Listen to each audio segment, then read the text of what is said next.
Hello everyone, today we are discussing the 2019 federal election, specifically the Senate, and we're talking about the seats that are up for election in this year in 2019.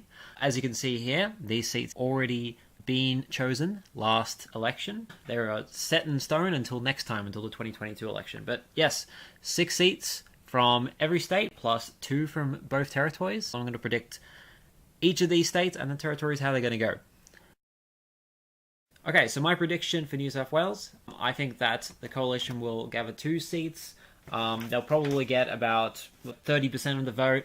You'll see this is a bit of a running pattern where the Liberal will not be doing much better than 2 seats. Usually they can get about 3, but this time I doubt they're going to get more than 2 in most of these states.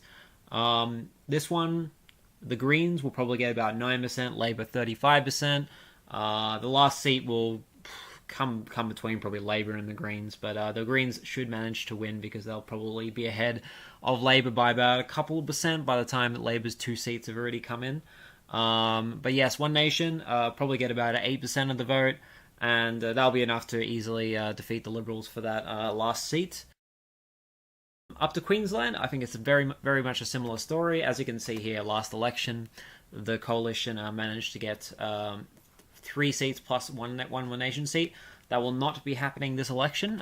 It will be, once again, Coalition 2, Labor 2, and Greens. They've got a bit of a swing against them. The LNP, 31% is what I predict their vote to be. Labor, but anywhere between 30 and 34. Greens 10%, One Nation 13%. One Nation easily win that seat. They struggle a little bit in New South Wales, but Queensland they can easily win. I'll talk about a little bit of other people who are trying to put their hat in the ring. We've got Clive Palmer. I don't think he's going to do very well. I'd say he'll probably get about 1 or 2%. That's only just because of his billboard and people know him. And I think that like the time of voting for him as a meme is gone. Palmer will not do any well when we already have the protest vote with One Nation. You also got Katter. He didn't do very well in the last couple of elections, getting a couple of percentage. I don't think that's going to change. Fraser Anning, he might get a couple of percent, but I don't think it's going to change much. And Oz Conservatives, yeah, it's just they don't have the name recognition of One Nation, and One Nation is easily going to win that seat. Even if it gets something like 10 or 9%, like I think that they've done it. I'm sure the far right parties or the right wing parties will split a little bit, and I can see the One Nation getting kind of lower than the 13% I predicted, but I still don't think anyone's going to unseat them. Best that they'll do is they'll give the preferences to One Nation, and they'll be able to win a seat instead of the Liberals. Over in South Australia, the coalition will probably only win 2 seats. I don't think One Nation is going to win anything here too. In fact, I think that One Nation is probably only going to get about 3%. The Greens will get about 9%, and Labor will get 36%, and Labor will probably help the Greens win because of it. So I think the Labor will get 2, the Greens will get 1, and Centre Alliance, I reckon they'll end up getting about 12-13%, and they should be able to pick up 1 seat, Not as good as the other times where, 2 seats would have been common, but I don't think they've sunken enough that they can't pick up 1 seat in the Senate. We have Derryn Hinch, he's coming back. He probably won't have the favourable ticket he had last time. I believe he was right up near the start last election. But, he has a bit of name recognition now that he's in Parliament. I mean, he did a pretty good job last time getting 6% on just basically his name. So I think that he'll probably get about 7%. I mean, the only real problem is the Labour Party is going to be much stronger in this election in Victoria. I mean, they did very well in the state election. I mean, if you went by the state election results, I think the Labour Party would easily win 3 seats in Victoria. But yes, either Hinch or the Labour Party. I'm going to give this one the Hinch. Like the One Nation vote will probably be about 5%, and I'm sure that will add up and help Hinch. Probably put Hinch over Labour. So yes, we got 2 Liberals here. Once again, I think their vote will be down all the way to about 30%. They can't get much more than 2 seats. When they have 30%, they're going to get knocked out pretty early. Another state which is very heavily gone towards Labor, and the coalition can definitely not make up more than 2 seats here. I'm going to give this seat to Jackie Lambie. I think she's going to come in, and I don't think she's going to do quite as well as last election. She got 8% last election. I think she'll probably get 6.5-7%. But yeah, definitely Labor's going to give her a run for her money. Let's look at the ACT. Now, there was a lot of reports that the Greens could possibly win a seat here along with side Labour. I don't think that's going to happen. I think that was only a poll of like the right inner city of Canberra. I think it's going to be status quo. I mean, this is how it always is. It's always going to be one coalition, one Labour. I mean, I'm sure the Greens will, might pick up a couple of percentage points, but it's just the coalition, like, pretty much got the quarry to the last election, and I don't think they're going to get that far away from it even. Good news is that Western Australia is looking like the best seat for the coalition. I think that their primary vote is going to be around something like 34-35%. So I think they could, they're going to pick up 2, obviously. Labour, 2, and, Greens is always pretty high. Labour will probably get about 34%, Green about 12%. But yeah, we come back to this last thing. It really depends on what percentage One Nation will get. I've got them down as 6%. But it pretty much matters what like the minor party's preference. Like if the minor parties end up preferencing LNP, or like I'm talking about parties like the Shooters, Fishers, Farmers, LDP, and Nationals, because Nationals are separate. If they end up preferencing I say coalition, but it's the Liberal Party in Western Australia. If they end up preferencing the Liberal Party in Western Australia, then I think the Liberal Party will get it. If they end up preferencing One Nation, I think the One Nation will. But yeah, this seat definitely up to contention. I'm going to give this to One Nation for now, but I'm not too sure about this. Definitely a state where the Liberals could win 3 seats. So this is the final prediction. I did one of these on my other channel, Ratchet5, a while ago, and I think it was very similar to this, if not exactly the same as this prediction. And that's because not much has changed, and not much can really change when it comes to the Senate. I mean, it's structured in such a way, because there's an even number of seats, that, if the Labour Party ever wants to get a majority in its own right, or the left wants to get its majority in its own right, it will need to get around, like, Greens plus Labour around 56%, which is kind of ridiculous, and it's never really going to happen.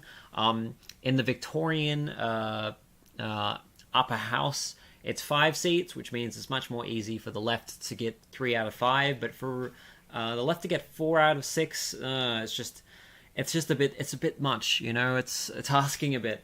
So yeah, I mean, like, usually there's more minor party votes also than in state elections, usually, because people are a little bit more educated about who these minor parties are, and that also means that it's harder for the Labour and the Greens, to get a total of 4 seats. But I mean, this is still not looking too bad for the Labour Party if they want to get legislation past the Senate. That's 36 votes, including the Greens. And they have a choice of either One Nation, Centre Alliance, or these 3 here to pass legislation. Not horrible. Let's talk a little bit about the Lib Dems. David Leyonhjelm is moving to the New South Wales Parliament. Well, I think all that will mean is that instead of getting about 4 or 5%, which is what I would have predicted they would have gotten in the Senate, in the federal Senate, I think they'll probably only get about 2%. I mean, I don't think it's going to change much. I don't think they would had any chance of winning that last seat. And David Leyonhjelm is obviously moving because, I mean, his reasons are good, but I also think he's moving because he knows he's going to lose. So, but, smart move, the guy. I don't think they would really have a chance. And I'll talk a little bit about Steve Martin. Well, he's running for the Nationals, and I assume that's probably just going to end up with either those preferences going to the Liberal Party or to Jackie Lambie. I don't think it's going to really change. And then Tim Storer, up in South Australia, you'll probably get about 2%, and his preferences will end up going to Centre Alliance or Labour. So, yeah, those things, unfortunately, those people will not really cut through. Yes, this is looking decent for the Labour Party. Even if Scott Morrison picks up a couple of percentage points in the polls, I don't think it's really going to change much from here. I mean, I think, I could see them, winning that last seat in Western Australia. I could see them, maybe winning this last seat in New South Wales. I don't see that changing. I think Victoria is set in stone. I think the same for Tasmania and for South Australia. I don't think they could pick up this last seat here, or this last seat here, or definitely not this last seat here. So I think this is the best result they can do, and all it means is taking away a couple of votes from One Nation, which are their allies anyway, so let's put them back up. So yes, not very good for the coalition, this Senate, but You know, the Labour Party, it could be better for them, but I think it's pretty decent. I mean, this isn't the kind of Senate that you're going to want to call a double dissolution for. I mean, a double dissolution I think would help the Labour Party after this, but you know that means going to another election and all that drama. So I think they can make do with this. And I think at the moment, I have a lot of faith that it's not going to really change that much from how it is at the moment on this map here. So another thing that I have to mention is the size of the crossbench now. So we are at 13, 16, 17, 18, 19, which is one less than it currently is. So we've got a little smaller crossbench, but I mean, not really. The Greens are going to lose one seat. One Nation is going to pick up two. I mean, it's the ones that they lost anyway, so they're back to square one, basically. Brian Burston is gone. Yeah, Peter Giorgio, I think he's got a good chance of winning his seat. And I don't think Cory Bernardi's going to pick up any friends in the Austin Conservatives. They're not doing too well, it looks like. And yeah, Hinch and Lambie will be back. Katter, I think that's the last time he's ever going to get a senator, in my opinion, with Fraser Annick. So yes, still a bit of a cantina. The crossbench is definitely after this election. I mean, I'm personally happy about that, but it's to be expected when the LNP is probably going to have its lowest primary vote in history, and the Labour Party, it will be kind of lukewarm for them too. It'll be okay, but it still won't be that great. So I mean, it's to be expected when people hate the major parties this much. Like I'm predicting something like 65% for the major parties in the Senate, maybe even a little bit less, which is pretty horrendous. About the same as last time, really. I think just Labour and the LNP are kind of switching their percentages. But I mean, you know, nobody really likes Bill Shorten, nobody really likes Scott Morrison.